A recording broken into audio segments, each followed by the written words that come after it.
For this Netflix anime review, I'm gonna have to go over the top. Switch that goes on, and when the switch goes on, I feel like another person. And welcome to the Ruby Tuesday. My name is Ruben, and this is my review for Netflix's original anime, Drifting Dragons. Drifting Dragons presents a world where dragons are real and an everyday part of people's lives. They travel the skies in dragon-hunting airships. This is the story of one of those ships, the Queen Zaza and its crew. Like most anime seasons, there is 12 episodes. They're 25 minutes apiece. And I have to say, I'm going to give you a word of warning. You might want to give this one a miss. It's very deceptive of what this anime is actually about. The arc for us, I watched it with my son, actually only starts at the end or halfway through episode 10. Really kind of gets going at episode 11. And then you kind of wonder what you watched. This anime is basically about food, about catching dragons and chopping them up and making new recipes. I've got a new recipe. I've come up with a new recipe.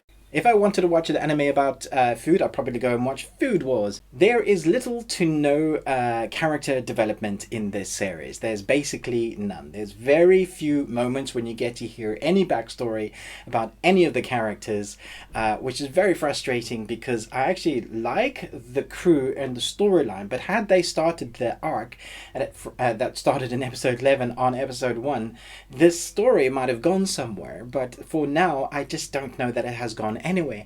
And to top it all off, at no point was I rooting for the crew or the people of the 100 dragons. My son and I were always rooting for the dragons. We didn't want them to kill the dragons. There are many varieties of very cool, different looking dragons with various abilities, it seems, that they can do different things. They have ways of protecting themselves. The way they fly is a bit weird. It's very cool creature design, and I was always on the side of the dragons, and I hated the humans for killing them and eating them. It's like they're hunting endangered species. Even though they're not endangered, there are loads of them and different types, and we use them for food, but it just felt cruel. Maybe because I really like dragons, and all anime and movie films about dragons especially, I'm always rooting for them. Or if it's an animal film, I'm always rooting for the animals, like Mighty Joe Young or any other dragon films or Cats and Dogs films. You always root for if, like me, you root for the animals. So this was no exception, and I particularly didn't like the way they just hunted them and it was just food. And so if you're watching an anime where the protagonists are basically the bad guys and then you have no backstory, it's pretty hard to get to grips with wanting to like these characters, and you're wondering what they're doing. The animation itself seemed okay. It's that kind of 3D CG, but mixed in with shell shading. So it's better than the recent Ghost in the Shell series because there's more expression in their faces, and they've kind of hidden the fact that it is generated rather than hand-drawn, but it's also, there's a mix of that world. At times though, the CG is pretty bad. There are moments when you see it, you just really stands out, that looks computer generated, and it takes you out of the animation that you're watching. There is a lot going wrong for this anime. I would say that the voice acting is great, which is good. It's fun. It ticks all the anime boxes. I also watched it in English, and which seemed to be okay. The voice work there was fine. So that's one good thing for this anime. I don't actually want to see a second season unless I know they're going to do a really good story arc where they develop those characters. You get to like the characters. I can't even think of a single real developed backstory for a single character in this anime. Not one. I think there's one little moment where one character likes another character, and that's kind of an arc that might be going, and everybody likes this one main character, their crew, but you don't ever get to find out really why they're there, why they've become this crew, what makes them tick, how did they become this crew together, how did they join, why did they join, who are their parents, where is the history of this world.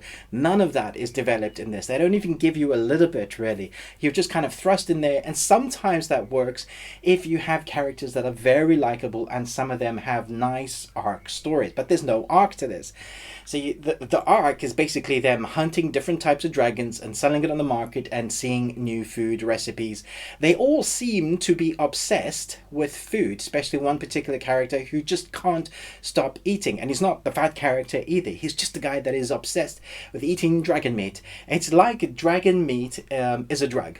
Like everybody is constantly wanting to eat dragon meat, and it's the best, and they're salivating at it, and like maybe it's the cocaine of the day in this world. Who knows? But I was very frustrated with this anime because I was so looking forward to it. I know about Polygon, the studios. I know Netflix has a deal in place with them to create a couple of other animes as well, and they all looked really good. I was hoping this had a really deep lore. I really wasn't hoping that it was going to be about food, dragon recipes, and have little to no story.